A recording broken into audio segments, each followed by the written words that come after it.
Voici la fameuse Impreza WRX, une voiture d'exception qu'on vous amène aujourd'hui à plus de millages. J'ai vraiment hâte de vous amener dans ce super bolide-là cette semaine. Allons-y!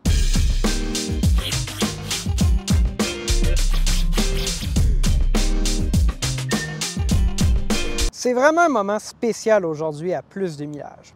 Puis je vais vous raconter une anecdote. En 2002, quand j'avais 10 ans, je me rappelle comme si c'était hier, j'avais sur mon bureau le dépliant, la brochure de la fameuse Impreza WRX 2002, la première WRX qu'on avait au Canada. Et j'étais tellement content, je la trouvais tellement belle, cette voiture-là. Et là, aujourd'hui, 22 ans plus tard, je me retrouve à faire l'essai de la toute dernière WRX, le modèle 2024. Donc, je me sens vraiment choyé et je vous amène avec moi aujourd'hui dans cette aventure-là.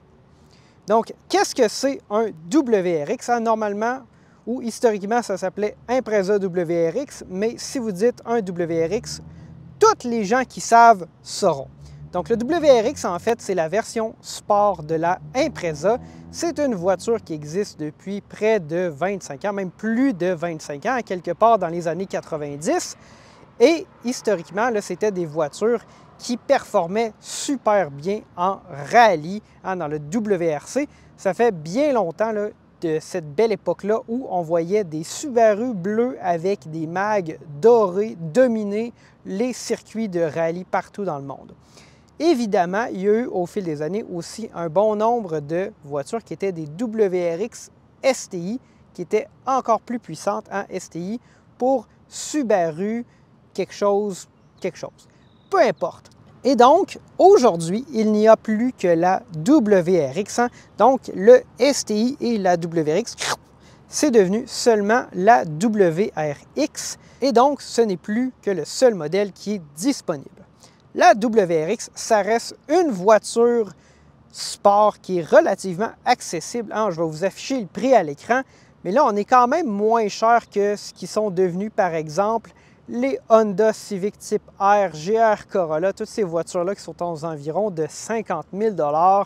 Et en plus, on sort d'une série, ou plutôt d'une période assez morose où les Golf R étaient revendus par des revendeurs qui ne les laissaient pas aux mains d'acheteurs au PDSF, puis qui revendaient ça 60 000 $. Donc cette époque-là, bien sûr, est révolue, mais le WRX demeure une voiture sport assez puissante et plaisante à conduire, très accessible. De profil, qu'est-ce qu'on remarque sur le WRX? Bien, on remarque que c'est une berline. Au fil des années, il y a eu toute une série d'Impreza WRX qui étaient soit des berlines ou des versions à haillons, et Subaru s'est permis au fil du temps de n'offrir que l'un ou l'autre ou les deux. Bien, pour la génération actuelle, ce ne sont que des berlines. Il n'y a pas de version à haillons, bien que l'Impreza soit disponible en version à haillons. Donc, Subaru a simplifié sa gamme à ce niveau-là. À l'arrière, on remarque aussi qu'il n'y a pas d'aileron, le fameux aileron qu'on retrouvait sur les STI et que bien des gens mettaient sur leur WRX pour leur donner un petit look sport. Eh bien, il n'y en a pas. Et non, il n'y a pas d'aileron sur le WRX. C'est très malheureux. Ceci étant dit, si vous voulez en acheter un et avoir un aileron, il y a des gens qui en offrent parce que, évidemment, qu'est-ce que serait une Subaru bleue avec une trappe d'air sur le capot, mais pas d'aileron? Eh bien, il y a des gens qui ont trouvé des solutions à ce problème-là. À l'avant du WRX, on retrouve la très caractéristique trappe d'air. D'ailleurs, fait intéressant, patente de Gugus, il ne s'agit pas, bien évidemment, de l'entrée d'air moteur. Non, elle est cachée un peu plus à l'avant, un peu plus bas dans le coin ici. Ça, en fait, c'est la trappe d'air qui va permettre d'injecter beaucoup d'air dans le refroidisseur intermédiaire, l'intercooler, donc en fait, pour refroidir l'air qui est admis après les turbos dans le moteur. Bon, on utilise un refroidisseur intermédiaire et chez Subaru, il est placé ici sur le dessus du moteur, alors que dans la grande tradition japonaise, souvent, c'est placé dans la grille. Mais bon, il y a des dangers en cas d'accident, ce genre de choses-là. Donc, il doit être fixé à une composante solide ici au moteur directement, cachée sous le capot qu'on va vous présenter dans un instant. Sous le capot, on va retrouver des vérins pneumatiques, très appréciés, le refroidisseur intermédiaire et le fameux moteur Boxer Subaru jusqu'à la génération actuelle de moteurs 2 litres, et les modèles STI est équipés d'un moteur 2.5 litres turbocompressé. Pour la génération actuelle, on utilise le 2.4, un moteur qui a été introduit avec le Subaru Ascent et qui a été développé en partenariat avec Toyota qui découle du moteur des Sion FRS Subaru BRZ et Toyota 86. Donc un peu de Toyota ici. On a 271 chevaux et 258 livres-pieds de couple. Donc, c'est quand même assez puissant. Évidemment, la puissance des WRX, c'était 265 chevaux depuis quand même un moment. On est encore un peu dans ces eaux-là, donc on n'est pas dans une guerre de la puissance. Et surtout, on a environ 30 chevaux de moins que les Honda Civic Type R, GR Corolla et Golf R de ce monde. Mais on est aussi à un point d'entrée au niveau du prix qui est beaucoup plus abordable. Est-ce que c'est fiable? Parce que, bon, historiquement, on sait que ces voitures-là, c'est problématique des fois où ça l'a été dans le passé. C'est difficile à dire pour le 2.4 parce que ça fait seulement quelques années que la WRX est disponible avec cette configuration-là. Et on va se le dire, c'est des voitures que les gens ont tendance à conduire avec enthousiasme. Est-ce que ça va être fiable dans le WRX? Bien, je m'attends à ce que ça soit plus fiable que l'ancien 2 litres, mais à quel point ça sera fiable?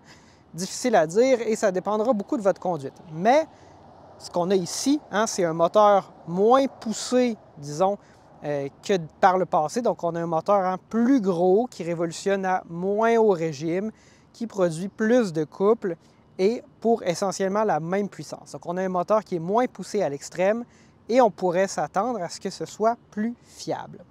Ce qui est très intéressant et qu'on va vous présenter plus tard dans la vidéo, quand on va conduire la voiture, c'est que la WRX qu'on conduit aujourd'hui est équipée d'une transmission manuelle 6 vitesses. C'est la première fois que j'ai une voiture de presse avec une transmission manuelle.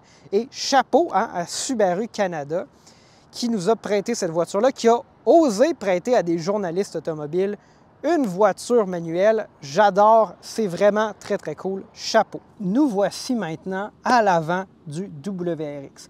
Mes impressions rapides quand j'ai récupéré cette voiture-là plus tôt cette semaine. D'abord, l'intérieur est surprenamment, en fait, ça fait du sens, très sobre.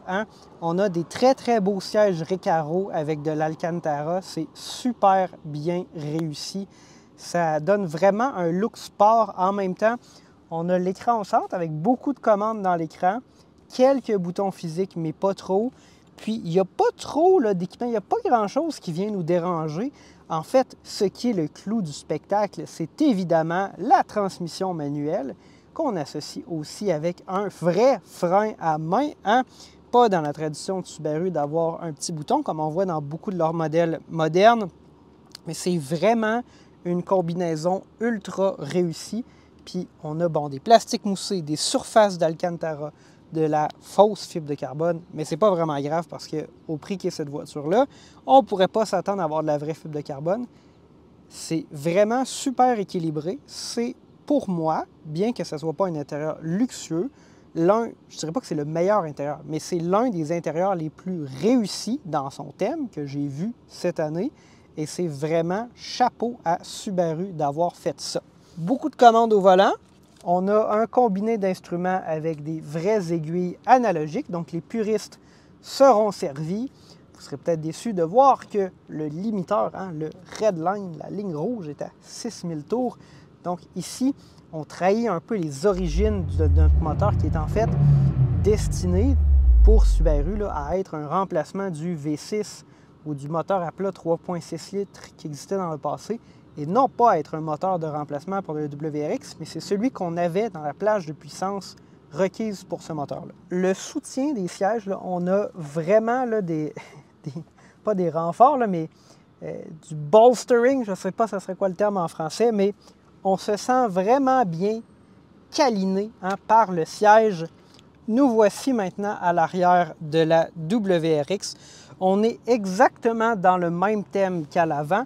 Donc, très sport comme intérieur. D'ailleurs, ce qui est bien, c'est que le WRX, c'est ce que ça a toujours été. C'est une voiture sport qu'on peut utiliser à tous les jours, 2 adultes occuperont les places arrière sans absolument aucun problème dans cette voiture-là.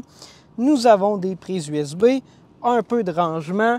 Il y a une 3e place, mais évidemment, le tunnel de transmission pour la traction intégrale est quand même présent. C'est un commentaire qu'on a fait dans le Crosstrek, c'est très similaire ici. C'est d'abord et avant tout la même plateforme. Donc, très bien, sans histoire, chapeau à Subaru de au moins offrir cette voiture-là dans un segment que beaucoup de constructeurs ont abandonné au courant des dernières années.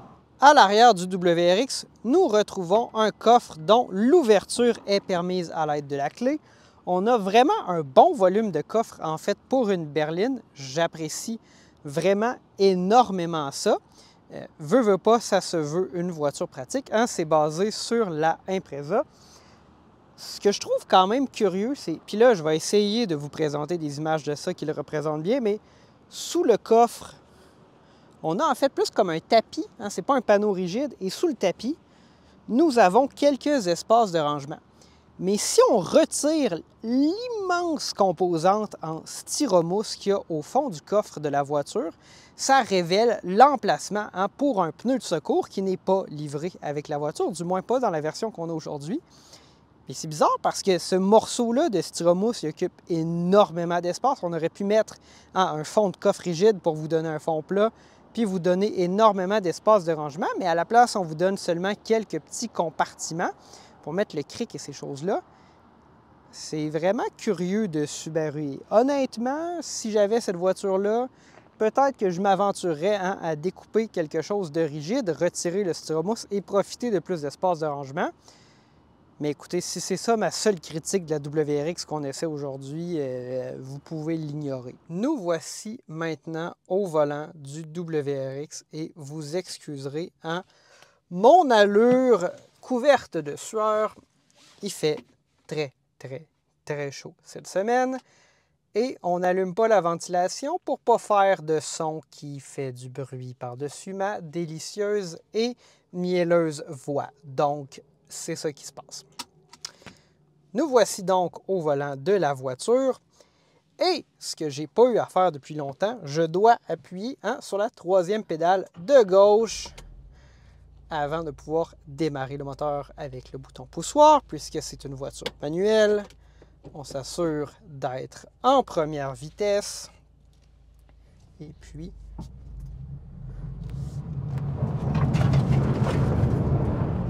Wouhou! C'est parti. Donc,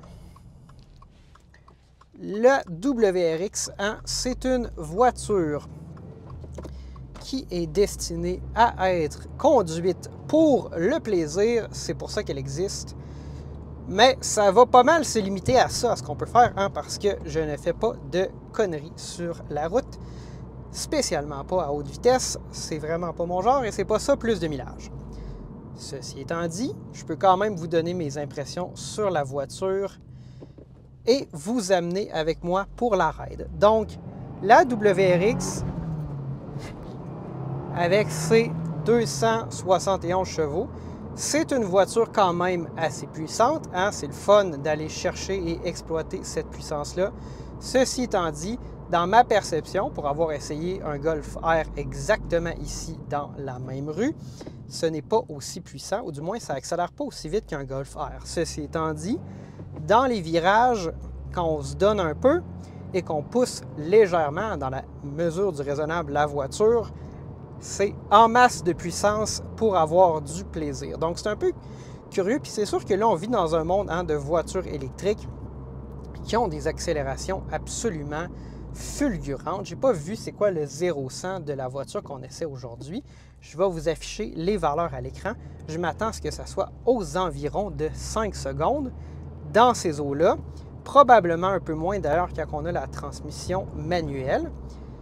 Mais bon, bref, c'est la vie. Ça demeure une voiture qui a assez de puissance pour se faire du plaisir, mais qui n'en a pas non plus trop. Est-ce que je suis déçu? Bien, c'est sûr que j'ai pas eu l'opportunité d'essayer les WRX précédents.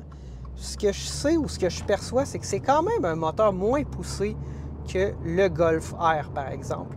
On a quand même là, un moteur qui va être intrinsèquement là, plus gros, plus de couple, probablement plus puissant que le 2 litres de la Golf R. Et donc, on va moins chercher de puissance seulement par les voies de la turbocompression.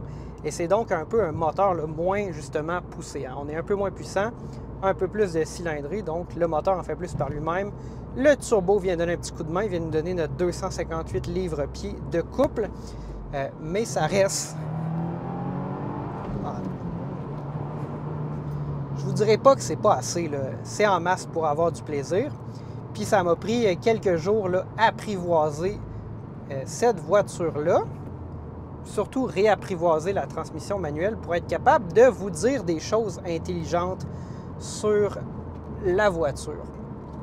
Ça me fait réaliser que je m'ennuie vraiment des voitures manuelles. Il n'y en a plus beaucoup. Alexandre récemment a eu l'opportunité d'essayer un Golf GTI, qui est une voiture qui, en termes de prix, est probablement un peu plus proche du WRX, mais juste pas le même style parce que c'est une voiture à traction. Et là, ici, on a une traction intégrale et quand même plus de puissance. La voiture est chaussée de pneus 19 pouces Bridgestone Potenza et pour avoir regardé les pneus quand j'ai été chercher la voiture, il y a des gens qui l'ont conduit avec beaucoup d'enthousiasme durant sa courte vie de 1499 km. Mais bon, écoutez, c'est pour ça que cette voiture-là existe. On se gâte. Puis là, justement, je suis dans des petites rues, puis je roule pas si vite que ça.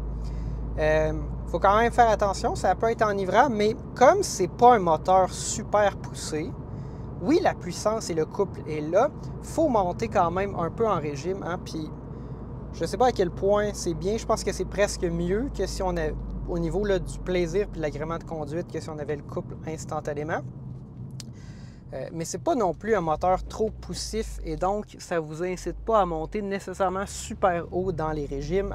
À 3000 tours, on a tout le couple du monde et on peut avoir quand même du fun à des vitesses raisonnables et à des régimes moteurs raisonnables.